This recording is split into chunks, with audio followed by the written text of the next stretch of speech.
अलाउद्दीन खिलजी, हमने इसके विषय में पिछले वीडियो में देखा था। इसके सुधार कार्यों के अंतर्गत प्रशासनिक, सैन्य, न्याय एवं आर्थिक, ये इसके सुधार कार्य थे जिनको 4 भागों में विभाजित किया गया था। पिछले वीडियो में हमने प्रशासनिक और सैन्य सुधार कार्यों के विषय में देखा था। इस वीडियो में हम न्याय एवं आर्थिक सुधारों के विषय में देखेंगे। सबसे इसमें पहले देखते हैं कि न्याय सुधार कार्य के अंतर्गत सुल्तान न्याय विभाग का सर्वे सर्वा होता था। इसका निर्णय अंतिम होता था। इस निर्णय में किसी प्रकार का प्रश्न नहीं किया जा सकता था और इसकी सहायता के लिए सद्र ए जहां एक अधिकारी होता था न्याय विभाग का, जो सुल्तान की सहायता करता था। प्रांतों में जो था प्रांतपति न्याय विभाग का सर्वे सर्वा होता था और यहां पर इसका निर्णय अंतिम एवं सर्वमान्य होता था। न्याय विभाग के अंतर्गत इसमें इतना ही है। इसके बाद आता है आर्थिक सुधार कार्य।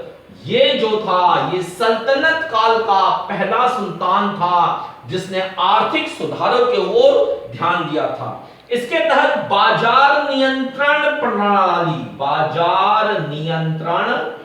प्रणाली एवं भू राजस्व व्यवस्था, इसे 2 भागों में विभाजित किया। भू राजस्व व्यवस्था, इसके अंतर्गत ये हमें देखना है आर्थिक सुधार कार्य।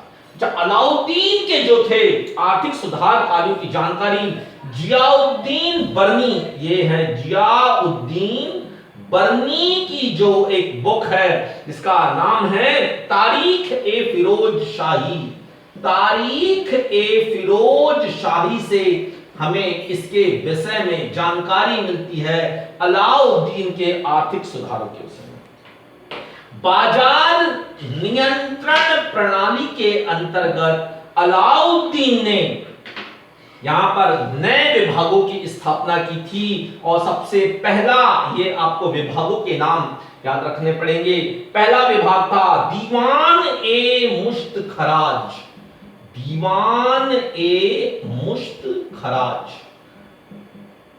इस विभाग का काम होता था बाजार से कर की वसूली करना। यानी जो दीवान ए मुश्त खराज जो एक पद होता था, एक विभाग होता था, और यहां पर इसका जो मुख्य कार्य होता था बाजार से कर की वसूली करना।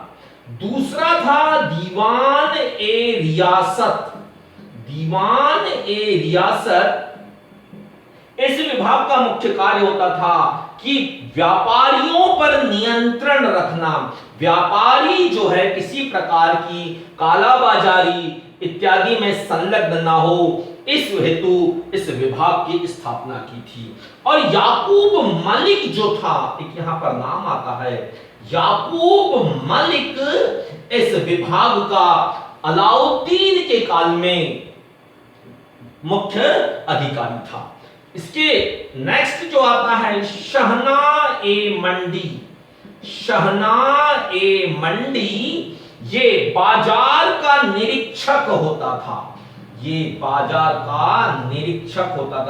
निरीक्षक बोल दीजिए इसको। इसका काम ये होता था कि इस बात की सुनिश्चितता करना कि वस्तु जो है निर्धारित कीमत पर ही बेची जा रही है कि नहीं, इसका निर्धारण करना। इसके सहायता के लिए एक बरीद नामक एक अधिकारी होता था जो ये शहना ए मंडी की सहायता करता था।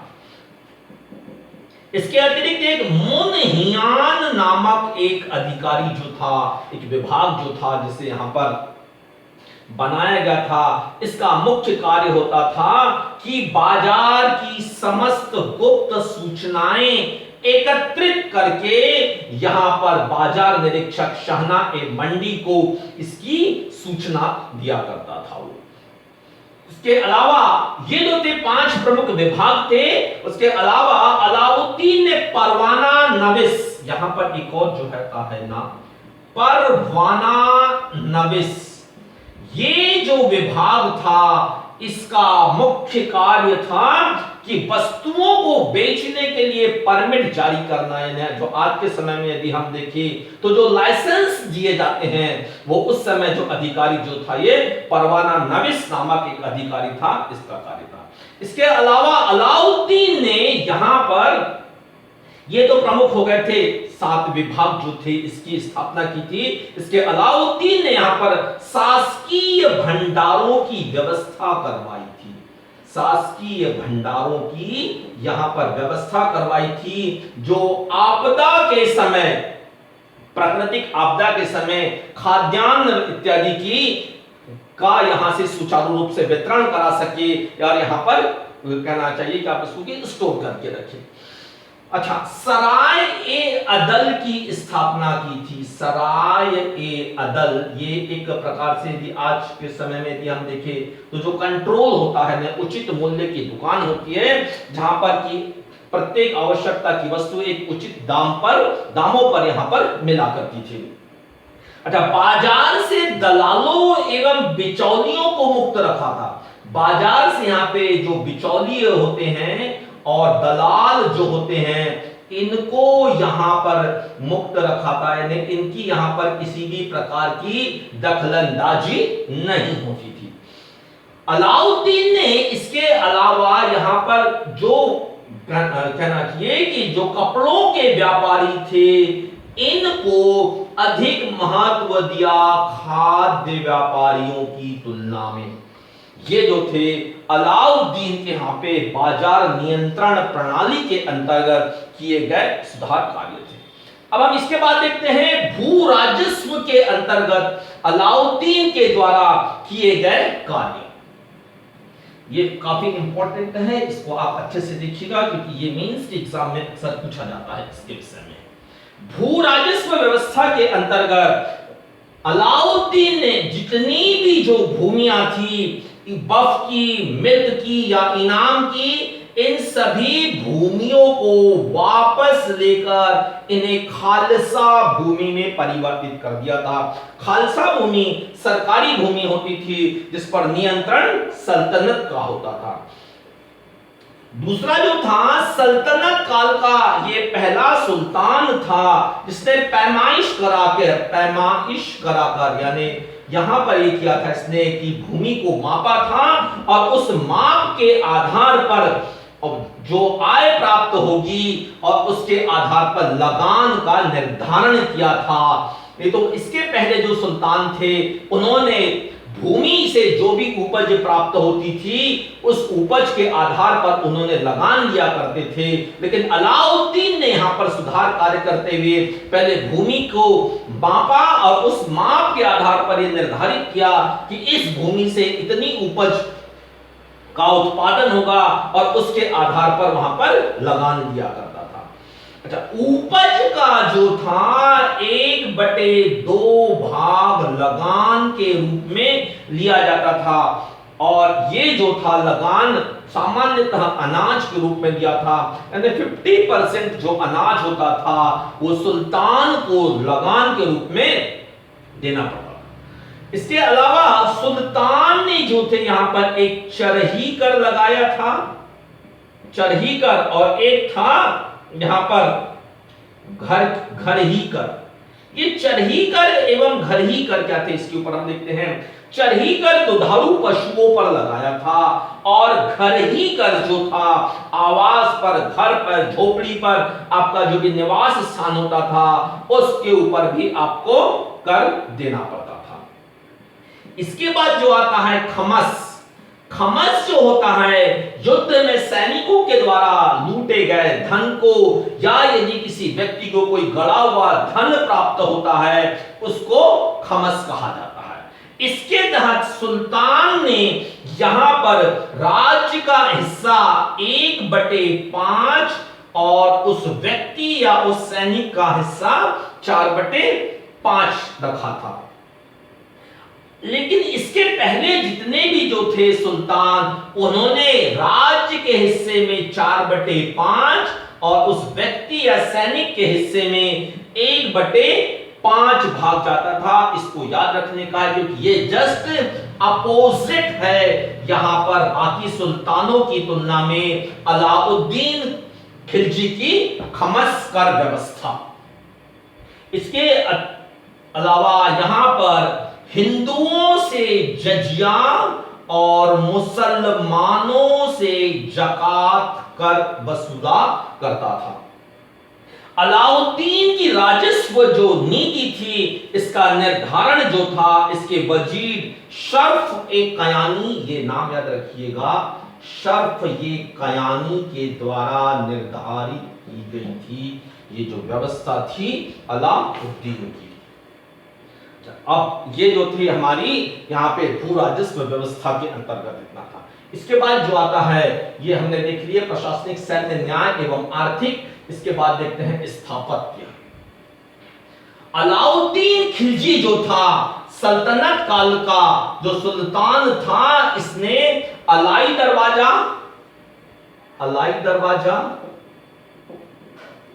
ये कुतुब मीनार के पास में है, अलाई दरवाजा, सीरी का किला, जमात खाना मस्जिद और 1000 खंबा महल, ये 1000 खंबा महल इत्यादि का निर्माण कार्य पूरा करवाया। इसके अलावा कुतुब मीनार के निकट दुगने आकार की एक मीनार जो थी, कुतुब मीनार के निकट एक दुगने आकार की मीनार का निर्माण कार्य भी प्रारंभ करवाया, लेकिन वो इसे पूरा नहीं करवा सका। अच्छा, ये जो था अमीर खुसरो और हसन दलहबी, इसके जो थे दरबार में इन्हें संरक्षण प्राप्त था।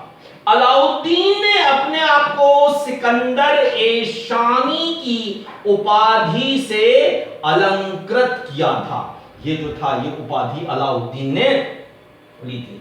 अच्छा, जीवन के अंतिम समय में सुल्तान का स्वास्थ्य खराब रहने के कारण सुल्तान की जो वास्तविक शक्ति थी, इसके एक बार फिर से सुन लीजिए, सल्तनत की जो वास्तविक शक्ति थी वो मलिक काफूर के हाथों में थी। मलिक काफूर जो था अब सल्तनत का अति महत्वपूर्ण व्यक्ति हो गया था और अलाउद्दीन ने तो अपने जो पुत्र था खिज्र खां, इसको उत्तराधिकारी घोषित किया था, लेकिन मलिक काफूर के दबाव में अलाउद्दीन ने अपने अल्प आयु पुत्र शहाबुद्दीन उमर को उत्तराधिकारी घोषित किया और मलिक काफूर उसका संरक्षक बन गया, जिसका कि खिज्र खां ने विरोध किया था और खिज्र खां की यहां पर हत्या कर दी जाती है। ये शहाबुद्दीन उमर के ऊपर एमपीपीएससी में 2017 में मेंस में आया था क्वेश्चन, आप इसको देखिएगा। इस पे अलाउद्दीन का जो एक और पुत्र था उसका नाम था मुबारक खां। मुबारक खां ने शहाबुद्दीन उमर और मलिक काफूर की हत्या करके मुबारक शाह के नाम से सिंहासन पर बैठा था। अलाउद्दीन के बाद जो था ये शहाबुद्दीन बैठा है, शहाबुद्दीन के बाद अब मुबारक, और ये जो मुबारक जो था ये मुबारक शाह के नाम से सिंहासन पर बैठा। ये सल्तनत काल का पहला सुल्तान था जिसने स्वयं को खलीफा घोषित किया था। खलीफा घोषित करने वाला ये एकमात्र सुल्तान था। इसने अल इमाम, यहां पे ये आता है अल इमाम की उपाधियां धारण की थी इसने, अल इमाम एवं उल इमाम की। इसके अलावा खलाफत उल्लाह की उपाधि भी धारण की थी। ये सिंहासन पर बैठने के बाद शीघ्र ही भोग विलास में ये लिप्त हो गया और इस वजह से सल्तनत में अराजकता की स्थिति उत्पन्न हो गई थी। इसके अलावा मुबारक शाह ने जो अलाउद्दीन ने जो थे कठोर नियम इत्यादि बनाए थे सल्तनत के प्रशासन में के कार्य को सुचारू रूप से संचालित करने के लिए, उन कार्यों को भी इसने शिथिल कर दिया। इस मुबारक शाह की विलासिता का लाभ उठाकर इसके वजीर खुसरो ने इसे अपदस्थ कर सिंहासन हासिल कर लिया और नासिरुद्दीन के नाम से सिंहासन पर बैठा। नासिरुद्दीन शाह के नाम से सिंहासन पर बैठा। और ये जो था, ये प्रारंभ में खुसरो एक नीची जाति का हिंदू था। ये इसने धर्म परिवर्तन करके मुस्लिम धर्म स्वीकार किया था और इसको जो तुर्क सुल्तान, जो तुर्क, एक बार फिर से सुन लीजिए, जो तुर्क अमीर जो थे वो इसे पसंद नहीं करते थे और अन्य तुर्क सुल्तानों के इसको समकक्ष भी नहीं मानते थे। इसी क्रम में इसके विरुद्ध विद्रोह प्रारंभ होता है और उस विद्रोह का नेतृत्व दीपालपुर के सूबेदार ये मलिक गाजी, या इसको गाजी मलिक कहिए, गाजी मलिक के नेतृत्व में किया गया और गाजी मलिक ने दिल्ली पर आक्रमण किया, खुसरो को यहां पर परास्त किया और यहां पर खिलजी वंश का इस प्रकार पतन होता है और एक नए वंश का प्रारंभ होता है जिसे कि तुगलक वंश कहा जाता है। इस तुगलक वंश के विषय में हम अगले वीडियो में देखेंगे।